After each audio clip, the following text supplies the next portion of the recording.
देखिए, लॉयल मैं आज भी हूं भाजपा से, ऐसा नहीं है, मैं आज लॉयल आज भी हूं, लेकिन मैं अपनी यहाँ की जनता से उनके लिए लड़ना चाहती हूँ। पहले ये जो मेरा एरिया है, मेरी कॉन्स्टिट्यूंसी है, इनको स्वर्ग बनाना चाहती हूँ। चाहे रोड हो, चाहे ड्रेन हो, यहाँ पे ड्रेनेज, यहाँ पे गार्बेज पॉइंट हो। आज मैं आपको बता दूं, ये यहाँ पे जितनी भी स्लम एरिया है, एक एक एरिया 7-7 हजार 8-8 हजार के एरिया जो है स्लम, यहाँ पे आपको शायद पता नहीं है, इतने मुद्दे हैं। 7,000 एरिया में, स्लम एरिया में सिर्फ 2 शौचालय है, 2 शौचालय बनाए हैं, और उसमें भी दरवाजा नहीं है, डोर होता है वो नहीं है।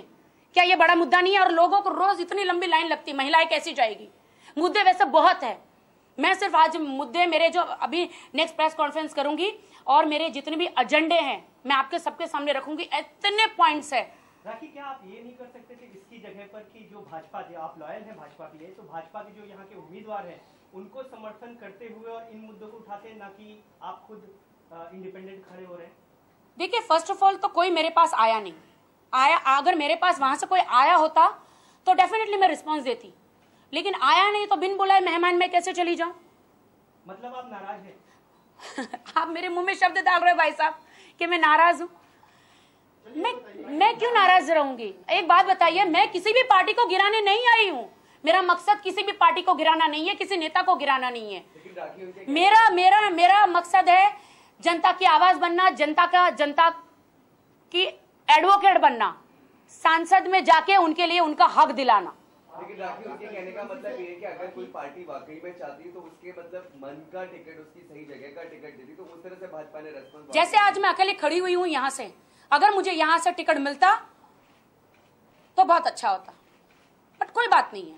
मैं टिकट के लिए कभी नहीं आई हूं, मैं सिर्फ जनता के लिए आई हूं। कुर्सी के लिए मैं कभी भी करना हो तो बहुत पहले कर चुकी हूँ, मुझे कुर्सी का कोई लालच नहीं है। हाँ, सबको बहुत लालच है। जब वोटिंग का टाइम आता है, चुनाव का टाइम आता है, तो गरीबों के गले लग जाते हैं, गरीबों के घर में बैठ के चाय पी लेते हैं, गरीबों का खाना खा लेते हैं, गरीबों के जुड़े आंसू पोंछते हैं। इनको गरीबों से लेना देना नहीं है, ये नेताओं को, इनको किसी से मतलब नहीं है, जनता से मतलब नहीं है। इनको सिर्फ वोट मिले, जैसे ये कुर्सी जीत जाते हैं, इसके बाद कौन गरीब, कौन अमीर, कौन जनता, कुछ नहीं, सिर्फ अपने मशीन छापते हैं, बस पैसे अंदर जितना कर सके अपनी साथ पुश्त के लिए, बस यही इनका मकसद है। Sorry sir, 1 by 1 please. जी जी, एक बाप के लिए कुछ भी बलिदान करती है, तो क्या आप नरेंद्र मोदी के लिए बनारस से प्रचार करने जाएंगे? वहाँ से अरविंद केजरीवाल ने भी कल से चुनावी तार ठोका है, उन्होंने कल से अपना प्रचार अभियान भी शुरू किया है, तो नरेंद्र मोदी का प्रचार करने आप बनारस जाएंगे? देखिए, आपने कहा है कि एक पिता के लिए बेटी कोई भी बलिदान कर सकती है। पिता के लिए मेरा बहुत फर्ज है, लेकिन इस देश की बेटी हूं मैं, यहाँ पे पली बड़ी हूं। पिता से बढ़कर मेरे लिए मेरा ज्यादा फर्ज बनता है मेरी जनता के लिए, है ना। तो मेरी जनता है ना, यही मेरे माई बाप है, तो इनको मैं खुश करूंगी और इनके लिए काम करूंगी। इनके जो हक है इनको दिलाऊंगी।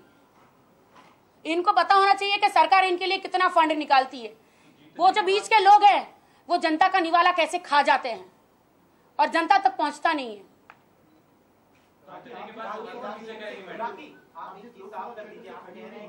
जो नेता जीत के आते हैं वो जनता का निवाला छीन लेते हैं, बाद में पूछते नहीं उनको। ये कौन, कांग्रेस वाले करते हैं, बीजेपी वाले करते हैं?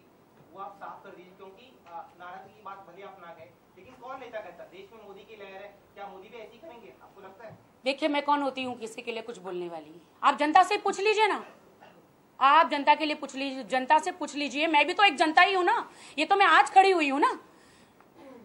जनता से पूछ लीजिए कि कौन से काम हुए हैं यहाँ पे चुनाव 10-10 साल तक सरकार रहती है, लेकिन क्या यहाँ के एमपी जो भी है, क्या वो आए जनता के बीच में एक बार भी अपनी शक्ल दिखाने के लिए? जीतने के बाद क्या गए हैं बीच में? अपने कार्यकर्ताओं को छोड़ देते हैं। अरे भाई, जनता ने वोट कार्यकर्ताओं को दिए हैं कि आपको दिए हैं? किसको दिए हैं? जनता ने वोट किसको दिए हैं? जो सरकार प्रेजेंट चल रही है उनको दिए है ना। तो फिर सिर्फ आपका चुनाव रहता है तो भी दूर दूर से हाथ दिखाते। हाथ दिखाने से कुछ नहीं होता, गले मिलने से कुछ नहीं होता। हाथ दिखाने से, गले मिलने से कुछ नहीं होता। जनता जो है वो जो चाहती है, जो उनके हक है वो हमें दिलाने हैं, उनको खुश करना है। नेता क्यों बनते हैं? नेता क्यों बनते हैं? अपनी कुर्सी को गर्म करने के लिए नहीं बनते नेता। अपने 7 पुश्तों को खिलाने के लिए नेता नहीं बनते हैं, सिर्फ जनता के लिए होते हैं नेता।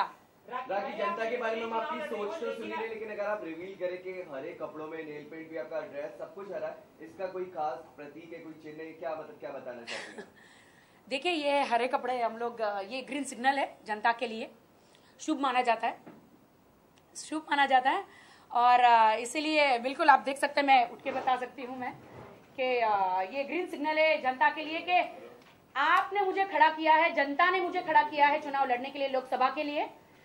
तो ये हरा कपड़े हैं मेरे, शुभ है। अब आपके लिए मैं लड़ूंगी और आपका हक मैं आपको दिलाऊंगी। मुझे एक मौका मिले, मुझे एक मौका मिले, मैं आपके लिए चौका चक्का मार के दिखाऊंगी। क्या केजरीवाल की तरह आप भी भविष्य में पार्टी बनाएंगे खुद का? देखिए, इसके लिए आपको थोड़ा इंतजार करना पड़ेगा। कितना?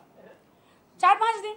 राखी, आप विरोधी चुनाव सकते हैं, लेकिन क्या आप प्रधानमंत्री के लिए मोदी जी को सपोर्ट करेंगे? मतलब देखिए, अंदर से एक, मैं उनकी बेटी हूं तो अंदर से एक सपोर्ट तो है ही है मेरा, लेकिन माँ बाप के अलावा भी तो मेरे और कोई फर्ज है मेरी जनता के लिए, है ना।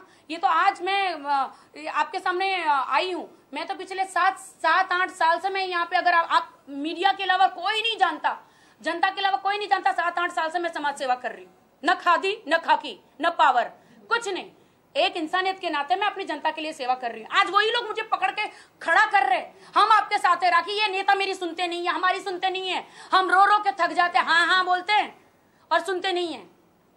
इस दुनिया में जनता कहती है, इस दुनिया में 2 ही लोग हैं जो हमें न्याय दिला सकते हैं, हमारा हक दिला सकते हैं। एक है राखी सावंत और दूसरी है मीडिया। राखी जी, आज से